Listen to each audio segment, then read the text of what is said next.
Hey everybody, it's Shaman Sister Sin, and you're listening to the Meditations and More podcast brought to you by shamanspiritcenter.com and littleshaman.org. That's me, the Little Shaman. Today I wanted to talk to you about feeling your feelings. Now, when we think of emotions, we think of how they feel. If someone says happy or sad, we usually think about how being happy or being sad feels. Because of this, the idea of feeling your feelings might seem redundant. But the truth is, though we know how these things feel, how often do we actually acknowledge and accept them in the moment that they're happening? How often do we really look inside ourselves and think, how am I really feeling right now? How often do we realize how our emotions are motivating our behavior or our decisions? It's easy to look back and say, I did that because I was upset, or I said that because I was angry, but many people don't acknowledge these things in the moment. The emotion is in the driver's seat at that time. If we can learn to take a step back and observe how we're feeling in the moment, we can learn not only to react differently to our emotions, but also to process them better. So many of us have so many unacknowledged and unprocessed feelings, and since they don't go away, they lay below the surface, creating narratives and guiding reactions, often without any understanding from us that this is what's happening. Sometimes people have disconnected from their emotions to the point that they may not even be able to name their emotions or understand what it is they're actually feeling. Others are unable to accept or admit how they feel for whatever reason, and so the emotions are repressed, hidden, denied, or ignored. The problem is, these emotions don't go away just because they're ignored or not acknowledged. This can result in passive aggressive behavior, resentment, angry outbursts, depression, anxiety, and more. This is why learning about how we feel is so important. When we're not in touch with our emotions, they often run unchecked and they can cause huge issues in our lives. People may be reacting to fear, anger, betrayal, hurt, trauma, and old conditioning without ever even being aware of it. They may not understand why they're doing the things they're doing or why they feel the way they feel. This can happen for many reasons. Maybe their emotions frighten or confuse them.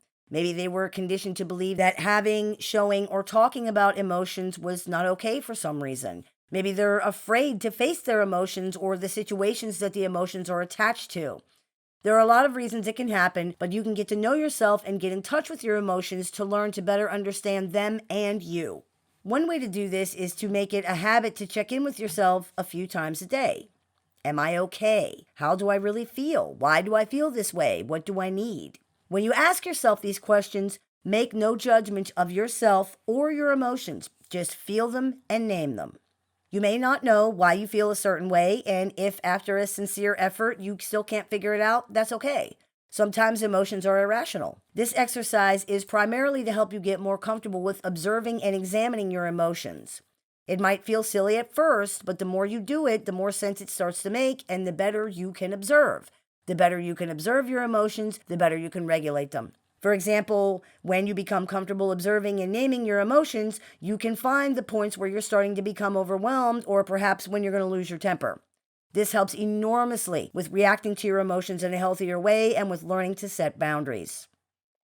It's important to remember that feelings are not right or wrong. They just are. This is why judging them or ourselves for having them is not helpful or necessary. We just need to feel them and accept them. When we make space for our emotions to simply exist without judgment, we make it safe for ourselves to feel them. This makes it easier to communicate them as well as to control our reactions to them, and that helps with communication, relationships, and many other things. Now, once you've become more comfortable with observing and naming your emotions, you can start to explore them further. Keeping a mood journal is a great way to do that. A mood journal is exactly what it sounds like. It's a journal that you use to help you understand and process your emotions. Over time, you can use it to identify patterns of reaction, triggers, and many things that can help you understand your emotions and yourself better. A mood journal entry usually includes the following things: the emotion ID, what is the name of the emotion? The cause ID, what is or was the immediate cause of the emotion? The reaction ID, what was the reaction created by the emotion? In other words, what were your behaviors or your actions? The reality test, was this emotion or level of reaction appropriate to the situation?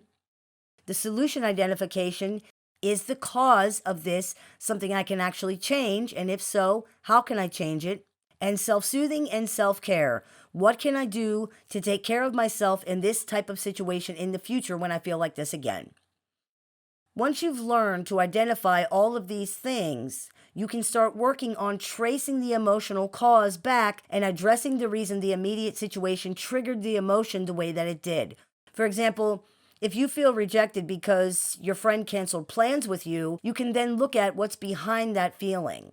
You might find that, for example, you're very sensitive to feeling rejected because you had an invalidating relationship with a parent, or because you had a marriage that ended with a betrayal which caught you totally off guard, and this created an internal narrative that you're somehow not good enough or not important.